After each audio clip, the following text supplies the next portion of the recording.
স্বাধীনতা অর্জিত হয়েছিল কোরআন সুন্নাহ বিরোধী কোনো আইন তৈরি না করার প্রত্যয় এবং কমিটমেন্টের উপর।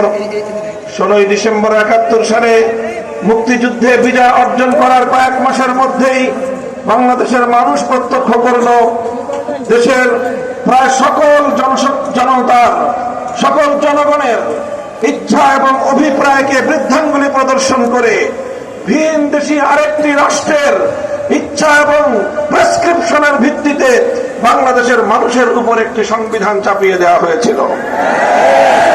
নতুন একটি চেতনা তৈরি করা হয়েছিল, যেই চেতনার নাম হলো 72-এর চেতনা। 72-এর চেতনার মাধ্যমে বাংলাদেশের 71-এর মুক্তিযুদ্ধের চেতনাকে ছিনতাই করা হয়েছিল। আজ আবার 2024 সালের দ্বিতীয় স্বাধীনতার পর আমাদেরকে মনে রাখতে হবে, পতিত স্বৈরাচারী শক্তি এখনো কিন্তু তারা বসে নেই, ষড়যন্ত্র করছে বাংলাদেশের ছাত্র জনতার এই অভূতপূর্ব বিজয়কে আবার ছিনতাই করার জন্য। স্বৈরাচারী শেখ হাসিনার দোসররা প্রশাসন সহ বিভিন্ন জায়গায় ঘাপটি মেরে বসে আছে আমাদের রাষ্ট্রার্জিত রক্তের বিনিময়ে অর্জিত স্বাধীনতার এই যুদ্ধকে আবার কলুষিত করবার জন্য। সোচ্চার থাকতে হবে। শেখ হাসিনা বিগত 50 বছর পর্যন্ত রাজনীতি করেছে প্রতিশোধ গ্রহণের রাজনীতি আর বিভাজন করার রাজনীতি। শেখ হাসিনা বাংলাদেশের মানুষের কাছ থেকে 15ই আগস্ট তার পিতার হত্যাকাণ্ডের বিচার প্রতিশোধ গ্রহণ করার ঘোষণা দিয়েই রাজনীতি শুরু করেছিল। কিন্তু তার পিতা 71 সাল থেকে 75-এর 15ই আগস্ট পর্যন্ত বাংলাদেশের 30,000 মায়ের কোল খালি করে 30,000 যুবক সন্তানকে গুম খুন আর হত্যা করেছিল। সে কথা শেখ হাসিনা বেমালুম ভুলে গিয়েছিল। একতরফা প্রতিশোধ পরায়ণতার কারণে একটা মানসিক বৈকল্যের শিকার একজন মানুষের নাম শেখ হাসিনা। আমি বলি, আওয়ামী লীগের নেতৃবৃন্দের বিচার হওয়া উচিত শুধু এই কারণে যে এইরকম একজন মানসিক প্রতিবন্ধী সাইকো রোগীকে এত বছর ধরে এদেশের মানুষের কাঁধের উপর তারা বসিয়ে রেখেছিল। আর এই মানসিক বিকারগ্রস্ত শেখ হাসিনা অব্যাহতভাবে চেষ্টা চালিয়ে গিয়েছে বাংলাদেশকে একটি ব্যর্থ রাষ্ট্রে পরিণত করার জন্য। তার চেষ্টা ছিল, তার সাধনা ছিল বাংলাদেশের প্রধানমন্ত্রী হওয়া নয়, অন্য আরেকটি দেশের তিলকমালী মুখ্যমন্ত্রী হওয়াই ছিল তার সাধনা। সংগ্রামী সাথী বন্ধুগণ, তাই আজ আমাদেরকে মনে রাখতে হবে, লক্ষ লক্ষ কোটি টাকা শেখ হাসিনা পাচার করেছে। একজন বিধবা নারীর এত টাকার কোনো দরকার নেই। তার 2 জন সন্তান বিদেশে মোটামুটি তারা প্রতিষ্ঠিত, দেশে তাদের কিছু থাকবা না থাক। তার একটা বোন আছে, এই বোনকে নিয়ে তিনি পালিয়ে গেলেন। এত লক্ষ কোটি টাকা কেন পাচার করেছেন? নিজেদের শুধু প্রয়োজনে নয়, তার আসল ক্ষোভ হল বাংলাদেশের মানুষের বিরুদ্ধে। এই জন্য এই দেশ থেকে প্রতিশোধ গ্রহণ করার জন্য, এই দেশটাকে তলবিহীন ঝুড়িতে পরিণত করবার জন্য, এদেশের অর্থনীতির ভিতকে ধসিয়ে দিয়ে এদেশকে একটি পরনির্ভরশীল দেশ হিসেবে পরিণত করার জন্যই মেগা মেগা প্রকল্পের নামে মেগা দুর্নীতি করে বাংলাদেশটাকে আজকে শূন্য অবস্থানে নিয়ে গিয়েছে। কাজে আমরা পরিষ্কার ভাষায় বলতে চাই, অন্তর্বর্তীকালীন সরকার হাজার হাজার নিরপরাধ মানুষের হত্যাকাণ্ডের দায়ে শেখ হাসিনাকে যে কোনো মূল্যে ধরে এনে বাংলার মাটিতে বিচারের কাজ করে দাঁড় করাতে হবে। শেখ হাসিনা এবং তার খুনি সরকার এবং তার মন্ত্রী পরিষদের সদস্য এবং প্রশাসন থেকে যারা দলীয় অঙ্গ দালালি করে এদেশের মানুষের বিরুদ্ধে যুদ্ধ ঘোষণা করেছিল, তাদের সকলকে যথোপযুক্ত বিচারের মাধ্যমে শাস্তি নিশ্চিত করতে হবে। পাচার করা লক্ষ লক্ষ টাকা বাংলাদেশে ফিরিয়ে এনে এদেশের মানুষের কল্যাণে ব্যয় করতে হবে। আওয়ামী লীগের আরেকটা রাজনীতি ছিল রাতের অন্ধকারে সংখ্যালঘু হিন্দু বৌদ্ধদের উপর কালনাগিনী হয়ে ছোবল মারা আর দিনের আলোতে ওঝা হয়ে থাকতে আসা। এইভাবে নাটক করে করে বাংলাদেশটাকে সাম্প্রদায়িক সংঘাতের আখড়ায় পরিণত করেছিল শেখ হাসিনা। এখন আর সেই নাটকের কলা কুশীলভরা নাই। এই জন্য বাংলাদেশের সংখ্যালঘুরা এখন নিরাপদে, এখন নিশ্চিন্তে আছেন। ইনশাআল্লাহ এদেশে এখন ইসলামের জোয়ার বইছে। আগামীর বাংলাদেশ হবে ইসলামের বাংলাদেশ, আগামীর বাংলাদেশ হবে খেলাফতের বাংলাদেশ। ধর্ম বর্ণ ভিন্ন মত সবার জন্য খেলাফত। খেলাফতের ব্যবস্থায় হিন্দু সংখ্যালঘুরা, বৌদ্ধ খ্রিস্টান সংখ্যালঘুরা তাদের ধর্ম পালনের সম্পূর্ণ নিরাপত্তা ভোগ করবেন। তাদের ধর্মীয় উপাসনালয়গুলোর নিরাপত্তা নিশ্চিত করা হবে। সংখ্যালঘুদের বাসা বাড়ি এবং তাদের ব্যবসা প্রতিষ্ঠানগুলো নিরাপত্তা নিশ্চিত করতে হবে। এভাবে সকলে মিলেমিশে একটি সুন্দর বাংলাদেশ আমরা তৈরি করব ইনশাআল্লাহ। আর সেজন্য আমাদেরকে সজাগ থাকতে হবে।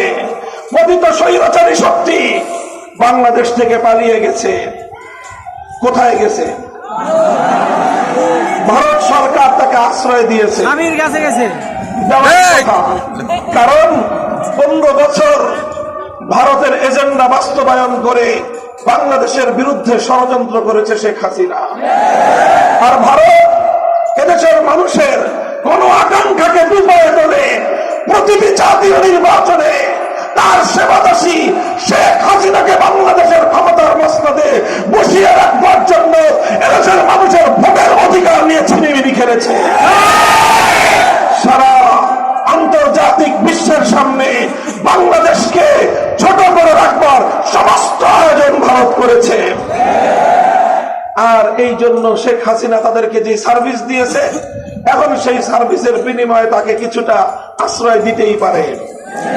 আমাদের সরকারের কাছে স্পষ্ট দাবি থাকবে, আন্তর্জাতিক আইন অনুযায়ী প্রয়োজনে রেড অ্যালার্ট জারি করে তার বিরুদ্ধে আইনানুগ ব্যবস্থা গ্রহণ করতে হবে। আর বলবো আমরা পরিষ্কার ভাষায়, ভারতে আছে কিভাবে তার বিচার হবে সেটা বিচারিক প্রক্রিয়া। সেখানে বসে সীমান্তের অপর প্রান্তে বসে সে তাদের সীমান্ত প্রহরীদের মাধ্যমে আমার দেশের নাগরিকদেরকে গুলি করে হত্যা করার প্ররোচনা দিবে। এদেশের মানুষ বরদাস্ত করবে না। সীমান্তের কাছাকাছি আছে, চক্করে ঢুকে পড়বেন বাংলাদেশে।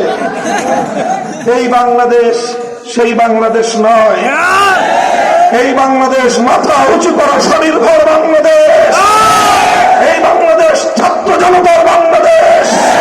এই বাংলাদেশ আলেম ওলামার বাংলাদেশ। এদেশে আজ বিভাজন নাই।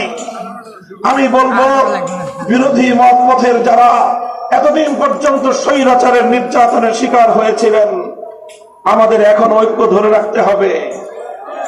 আমাদের মধ্যে বিভেদের সামান্য আভাস পেলেই পতিত স্বৈরাচারী শক্তি আবার ষড়যন্ত্রকে শক্তিশালী করবে। গতকালও আপনারা শুনেছেন, এই স্বৈরাচারী শেখ হাসিনার নির্দেশে তার গুন্ডা বাহিনী গতকালকেও স্বেচ্ছাসেবক দলের নেতা সহ নিরীহ মানুষদের উপর হামলা চালিয়ে তাদেরকে খুন করেছে। কাজেই এভাবে যদি আমরা সোচ্চার না হই, ঐক্যবদ্ধ না থাকি, প্রধান বিরোধী দলগুলোকে বলবো, বিএনপি, জামাতে ইসলামী সহ ইসলামপন্থী আলেম সমাজ, ইসলামী আন্দোলন বাংলাদেশ, খেলাফত মজলিস, জমিয়ত উলামা ইসলাম সহ সকলকে ঐক্যবদ্ধ থাকতে হবে দেশের স্বার্থ রক্ষার জন্য। মতবিরোধ থাকবে, মত পার্থক্য থাকবে, কিন্তু সেটা কখনোই যেন কোন নতুন স্বৈরাচার ফ্যাসিবাদকে অথবা পতিত স্বৈরাচারের জন্য বাংলাদেশে কোনো পথ উন্মুক্ত করে দিতে না পারে। ইনশাআল্লাহ এভাবে যদি আমরা ঐক্যবদ্ধ থাকতে পারি, ইনশাআল্লাহ নতুন বাংলাদেশ গড়ে উঠবে। 2024 সালের এই বিপ্লবের অন্যতম সৌন্দর্যের একটা দিক ছিল কি, আমাদের ছাত্ররা স্কুল কলেজ থেকে, ইউনিভার্সিটি থেকে রাজপথে নেমে এসেছে। আলিয়া মাদ্রাসা, কওমি মাদ্রাসা থেকে ছাত্ররা রাজপথে নেমে অভূতপূর্ব একটা ঐক্যের বন্ধন তৈরি করেছিল। তারা আন্দোলন চলছে, মিছিল চলছে, মিছিলের মধ্যখানে আজানের ওয়াক্ত হয়েছে। আজান দিয়ে নামাজের মাধ্যমে তারা বাংলার মাটিতে তার যায় নামাজে দাঁড়িয়ে রাজপথে সেজদা করে আল্লাহ দরবারে ফরিয়াদ করে খোদার সাহায্য কামনা করেছে। এভাবেই এই বিপ্লব সফল হয়েছে। কাজেই আগামী দিনে এই ধারায় অব্যাহত রাখতে হবে। এটাই বাংলাদেশের প্রকৃত চিত্র। ইনশাআল্লাহ বৈষম্যহীন পূর্ণাঙ্গ ইনসাফপূর্ণ এক সমাজ গড়তে হলে আমরা বিশ্বাস করি পরিপূর্ণ বৈষম্যহীন সমাজ একমাত্র আল্লাহ প্রদত্ত জীবন ব্যবস্থার মাধ্যমেই সম্ভব। তাই মানব রচিত তন্ত্র মন্ত্র বাদ দিয়ে আল্লাহ প্রদত্ত রাজনৈতিক বন্দোবস্ত খেলাফতের প্রতি আমি সকলকে আহ্বান জানাচ্ছি। আপনারা বাংলাদেশ খেলাফত মজলিস, বাংলাদেশ খেলাফত যুব মজলিস সহ ছাত্র মজলিসের পতাকা তলে শামিল হন। ইনশাআল্লাহ আগামী দিনে ইনসাফপূর্ণ একটি সমাজ গঠনে আমাদের এই প্রচেষ্টা অব্যাহত থাকবেন তো ইনশাআল্লাহ। রব্বুল আলামিন আপনাদেরকে কবুল করুন। বাংলাদেশকে আল্লাহ পাক সকল ষড়যন্ত্রের হাত থেকে রক্ষা করুন। ওয়া আখিরু দাওয়ানা আলহামদুলিল্লাহি রাব্বিল আলামিন। বাংলাদেশ জিন্দাবাদ, বাংলাদেশ খেলাফত মজলিস জিন্দাবাদ। নাসরুম মিনাল্লাহি ওয়া ফাতহুন করিম। আসসালামু আলাইকুম ওয়া রাহমাতুল্লাহ।